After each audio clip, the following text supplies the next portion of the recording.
Well, we are into the final few weeks of major leagues across Europe. The FIFA World Cup will soon start, but of course, we are enjoying the upsets, the drama, and of course, the results coming from major leagues across Europe. Welcome to another edition of Sports Hangout, where we give you the latest coming from the ever-busy world of sports. We want to review the big talking points from over the weekend in major leagues across Europe.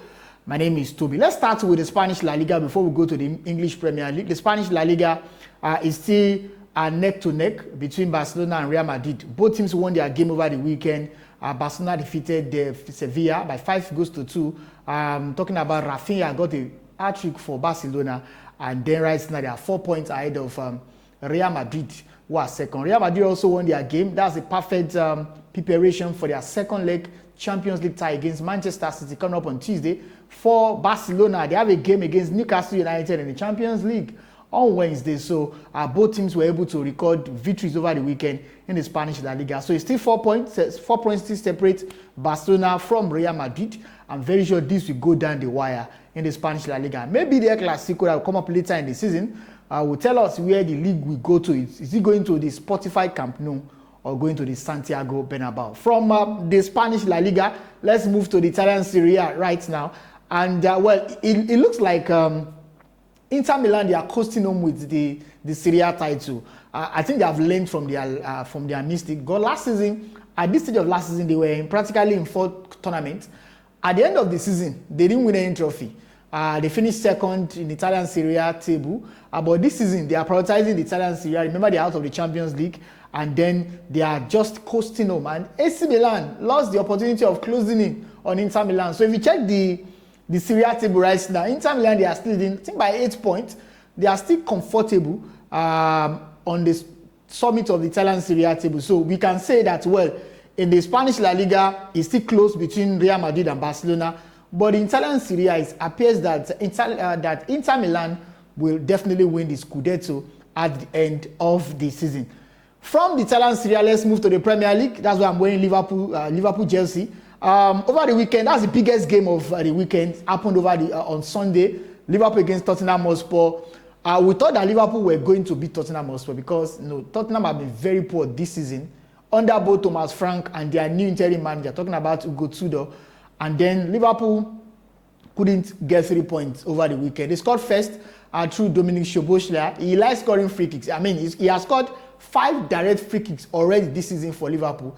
I'm talking about Dominic Szoboszlai. Remember, he scored one against Arsenal. He scored one against Manchester City as well. And he also scored one yesterday, over the weekend, against Tottenham Hotspur at Anfield. But just when we thought that Liverpool were going to win that game, Richarlison scored a late equalizer for Tottenham Hotspur. It ended 1-1 at Anfield between Liverpool and Tottenham. Now, that result has dented Liverpool's hope of finishing the top 4 in the Champions League. That's Champions League places.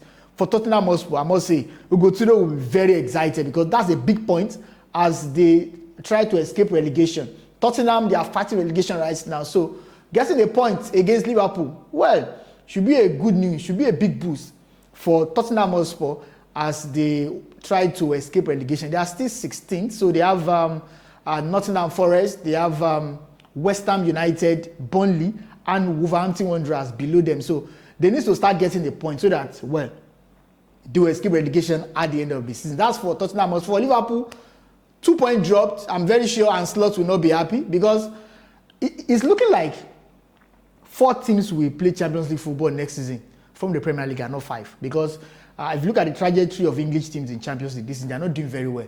So if it's 4 clubs, it means that if you finish 5th in the Premier League, you're not going to any Champions League. So you need to finish 4th to be guaranteed Champions League football. So that makes it very interesting. That makes it very intense. Arsenal, Manchester City, Aston Villa, Chelsea, Liverpool, so crowded. But you can say maybe Arsenal, Manchester City are guaranteed the first 2. But for Man United, for Chelsea, for Aston Villa, for Liverpool, these are teams fighting for Champions League places. So not a good one that Liverpool dropped 2 points at home to Tottenham Hotspur over the weekend. But let's talk about another team that has been inconsistent, Chelsea. Now, I don't know what to say about Chelsea. On Tuesday or Wednesday in the Champions League, they lost scandalously to PSG. And then they were playing at home to Newcastle United at Stamford Bridge. And then we thought that they were going to bounce back. There was no bouncing back for Chelsea. They lost at home by a lone goal. Newcastle United defeated Chelsea at Stamford Bridge. Chelsea have lost how many games at home this season? I think that should be their 5th defeat in the Premier League at home this season. So not good one for Chelsea. Right now, in fact, they are even not top 5. I think they are 6th right now in the Premier League log. For a team that started very well, I don't really understand what is happening at Chelsea. Most of their guys are back from injury, and then over the weekend, they lost at home to Newcastle United. Now, it's becoming very tough for Chelsea. Will they finish in the top 4? Will they even finish in the top 5? It's not looking like they are even going to finish in the top 5 because right now they are outside the top 5. They lost at home to Newcastle United, and that is not a good. That's not a good preparation for them as they try to overturn that 5-2 deficit. They are playing against PSG in the Champions League on Tuesday, and that is not a game that will give them confidence. They lost at home to Newcastle United. I think this should be a wake-up call for Chelsea and their manager, Liam Rossini. So Chelsea lost over the weekend at home to Newcastle United. Liverpool dropped 2 points at home to Tottenham Hotspur. Both teams trying to finish in Champions League places. Let's talk about the Red Devils, Manchester United.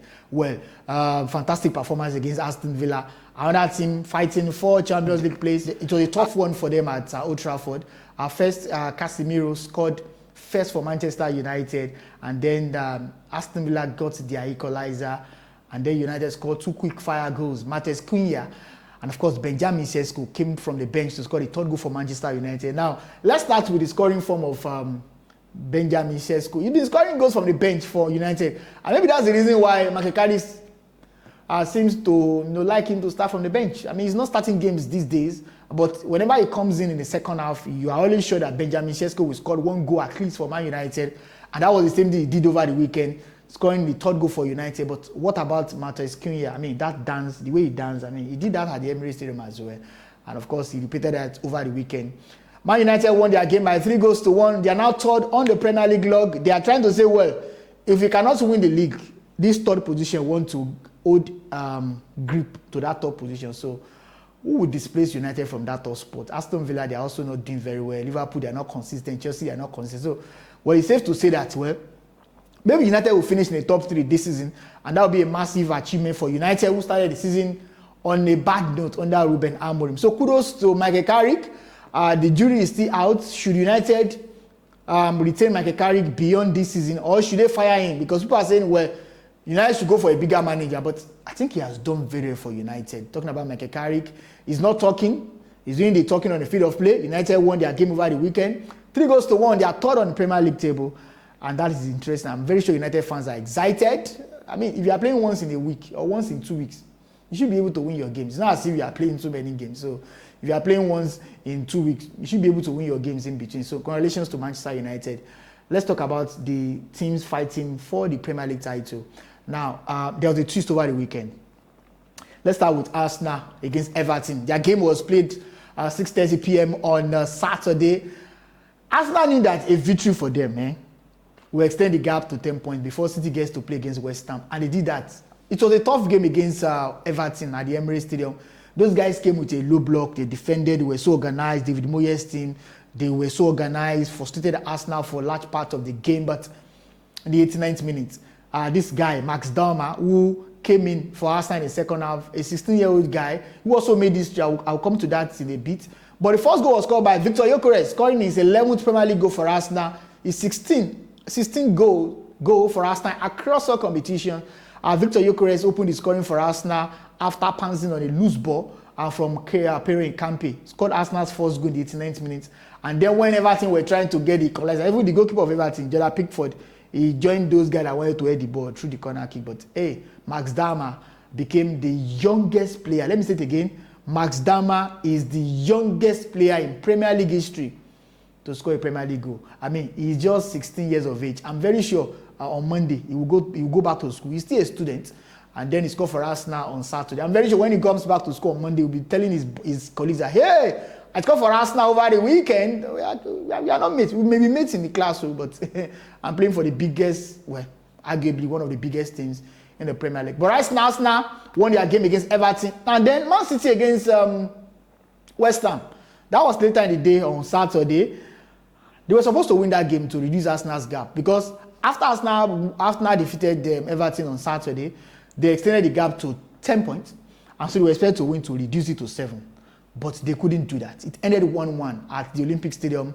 West Ham edged Manchester City to a 1-1 draw in the Premier League. So, as it stands right now, if you check the Premier League table, Arsenal, they are top with 9 points. Arsenal are top with 9 points. But let me tell you, Arsenal have played the game more than Man City. So, if Man City beat Crystal Palace in their outstanding game, they reduce the gap to just 6 points. So, the question is this. Can there be another twist in the Premier League title? It seems like Arsenal is coasting home with the Premier League title. They have been so consistent this season. They are winning points when City are dropping points. So, City dropped points at home to Nottingham Forest last time out, and then West Ham, they couldn't beat West Ham over the weekend. So, as it stands right now, the Gunners, they are 9 points clear at the top of the table, but they have played the game more than Manchester City. They are still going to play against Man City. They are still going to play against Newcastle United. They've got some tough games on paper. For Manchester City, they are playing away to Chelsea at Stamford Bridge. They are playing at home to Arsenal. They are still going to play against Aston Villa. So maybe a lot could still happen before the end of the season. But Bernardo Silva has been talking. Pep Guardiola has been talking. They will not lose hope. And Arsenal must be very careful. Let me say it again. They have not won the title. Until it is mathematically impossible for Manchester City to catch up Arsenal, they must continue winning. Because if you are complacent at this stage of the season, I hope it will not be a blow from Arsenal. Because if they start dropping points, Man City will pants, and then they might overtake them. But is that likely to happen?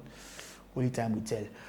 Well, until next time that we are going to meet you, that's our review actions over the weekend. Premier League, the Spanish La Liga, the Italian Serie A, and of course, the Bundesliga. It's still Bayern Munich. I mean, it's just a question of when and not if they are going to win the Bundesliga. Definitely. Until next time that we are going to meet, I remain Toby. And don't forget to subscribe, like, and share. And of course, drop a comment. We'll be very happy to hear from you. Thank you.